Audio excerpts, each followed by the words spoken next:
साथियों जय भीम। मैं उमेश करुणा और आप देख रहे बहुजन हलचल। अप्रैल माह चल रहा है और अप्रैल माह बहुजन महापुरुषों का माह होता है, उनकी जयंती का माह होता है। 10 अप्रैल यानी कल महान सम्राट चक्रवर्ती अशोक के दादाजी चंद्रगुप्त मौर्य जी की जयंती थी और आज 11 अप्रैल को भारत के महान समाज सुधारक, सत्यशोधक समाज के संस्थापक, गुलामगिरी एक बड़ी पुस्तक के रचयिता, भारत के अग्रदूत डॉक्टर बाबा साहब अंबेडकर जी के तीर्थ गुरु ज्योतिबा फूले, गोविंदराव फूले जी की जन्म जयंती है। आज पूरे देश के अंदर ज्योतिबा फूले जी की जयंती का बोलबाला हो रहा है और उनकी जयंती के उपलक्ष्य में सभी देशवासियों को हार्दिक बधाई।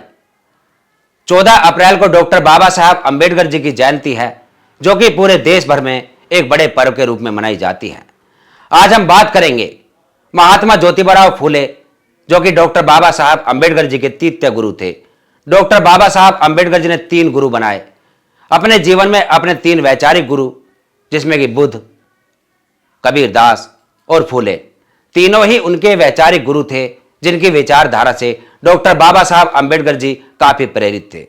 फूले का जन्म 11 अप्रैल 1827 में हुआ और उनका निधन 1890 में हुआ।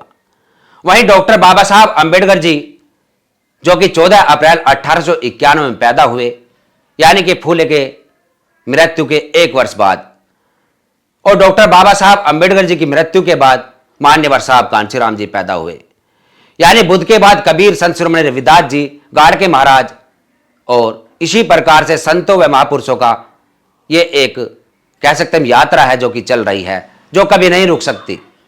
वहीं हम आज महात्मा ज्योतिबा फूले जी के जीवन पर थोड़ा प्रकाश डालेंगे। ज्योतिबा फूले, जो कि एक माली, जिसकी उपजाति सैनी भी बोली जाती है, उसमें पैदा हुए थे। फूलों की खेती करता था उनका परिवार, इसलिए उनका टाइटल फूले रखा गया। पिताजी का नाम था गोविंदराव फूले, इसलिए उनको हम महात्मा ज्योतिबा गोविंदराव फूले कहते हैं। हम बात करें यदि कि ज्योतिबा फूले के जीवन में एक ऐसी घटना हुई जिसने उनको विचलित कर दिया। जब वह पढ़ लिख गए थे, पढ़ने लिखने के बाद एक अपने मित्र की शादी में वह पहुंचे थे और उस शादी में उनका अपमान हुआ। वहीं से फूले को लगा कि जात पात ये ऊंच नीच बनी हुई है और इस व्यवस्था को मैं हिलाकर रख दूंगा। इसलिए ज्योतिबा फूले ने प्रण लिया और माता सावित्रीबाई फूले जी को साथ लेकर महिलाओं को शिक्षा के लिए प्रेरित किया, स्कूल खोले और यहां तक कि कर्मकांड व जो गली सड़ी व्यवस्था थी उसके खिलाफ पूरी जंग छेड़ दी। चाहे उसमें पुनर्विवाह हो, चाहे उसमें सती प्रथा हो, तमाम सड़ी गली व्यवस्था के खिलाफ एक बड़ी जंग की पहल ज्योतिबा फूले ने की। ज्योतिबा फूले ने पुस्तकें लिखी और उन्हीं पुस्तकों में एक मुख्य पुस्तक, जो कि गुलामगिरी के नाम से जानी जाती है।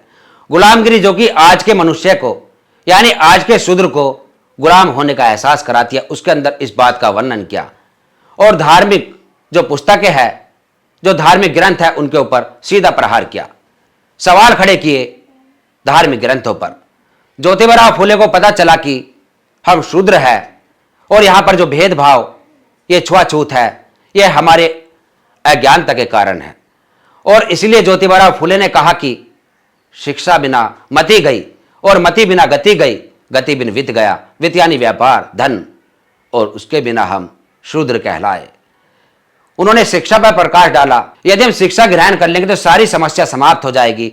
इसलिए ज्योतिबा फूले ने शिक्षा पर ध्यान दिया और शिक्षा पर ध्यान देकर माता सावित्रीबाई फूले ने भी संघर्ष किया। और आज यदि महिलाओं की प्रथम शिक्षिका हम कहें तो वह है माता सावित्रीबाई फूले। वहीं हम प्रकाश डालेंगे कि पिछले वर्ष एक बॉलीवुड की मूवी बनाई गई थी अनंत महादेवन द्वारा, जिसने काफी धमाल मचाया था, काफी सुपरहिट हुई थी। हॉलों के अंदर भी उसको जगह नहीं हालांकि दी गई थी, क्योंकि उसके अंदर एक वाद विवाद था। फूले की पूरे जीवन की जो संघर्ष था वह फिल्म के अंदर दर्शाया गया था। हालांकि हमने भी उस मूवी को प्रोजेक्टर द्वारा महिलाओं को व बच्चों को, बुजुर्गों को दिखाया था। काफी वहां से एक ऊर्जा मिली थी। महात्मा ज्योतिबा फूले, जो कि आज के समय में उनको पढ़ना बहुत जरूरी है। हम गुलामगिरी पर थोड़ा प्रकाश डालेंगे। ज्योतिबा फूले द्वारा लिखित गुलामगिरी, जिसमें उन्होंने सीधा सीधा सवाल किया, कहा कि यानी कि एक संवाद है धोनी राव से कि जिस वक्त भारत के अंदर अंग्रेजों की सत्ता थी, ब्रिटिश शासन था, उस वक्त कहा जाता रहा है कि इस सृष्टि की उत्पत्ति ब्रह्मा द्वारा हुई।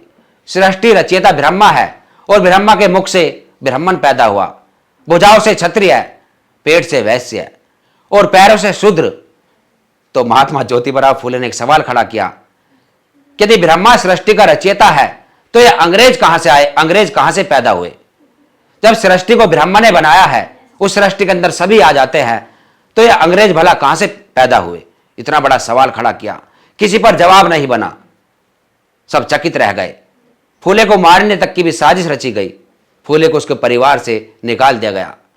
दोनों दंपति को परिवार से निकालकर उनके खिलाफ एक ऐसा षड्यंत्र रचा गया, लेकिन फूले फिर भी नहीं रुके, फूले चलते रहे। आज फूले की बात कही, फूले एक वैसी विचारधारा है जो कि एक आग है। फूले एक ऐसी विचारधारा जो समानता को दर्शाती है और उसी फूले की विचारधारा से डॉक्टर बाबा साहब अंबेडकर जी प्रेरित थे। तो आज हम जो जयंती मनाते हैं डॉक्टर बाबा साहब अंबेडकर जी की, पूरे देश भर में सोशल मीडिया पर हम देख रहे हैं, पूरे अप्रैल के महीने से स्टार्टिंग से ही लास्ट तक डॉक्टर बाबा साहब अंबेडकर जी की जयंती की जो पोस्टें चलती है। और हम यही कहना चाहेंगे कि महात्मा ज्योतिबा फूले जी का भी वहां जिक्र हो, उनकी जयंती को भी मनाया जाए। यदि डॉक्टर बाबा साहब अंबेडकर जी की जयंती मनाई जाती है तो उनके गुरु, जो कि 3 दिन पहले ही उनकी जयंती आती है, 11 अप्रैल को फूले की जयंती भी मनाई जाए। लेकिन आज के समय में हम कहते हैं कि डॉक्टर बाबा साहब अंबेडकर जी, उनकी विचारधारा बहुत ज़्यादा फल फूल रही है और उस विचारधारा के जो ऊर्जावान है वह थे फूले। फूले को भी हमें भूलना नहीं चाहिए। इस पूरी खबर पर आपका क्या कहना है, कमेंट्स में अपनी राय दे और देखते रहिए बहुजन हलचल। फिर मिलेंगे एक ऐसी खबर के साथ, तब तक के लिए जय भीम, जय भारत, जय संविधान, जय विज्ञान। धन्यवाद।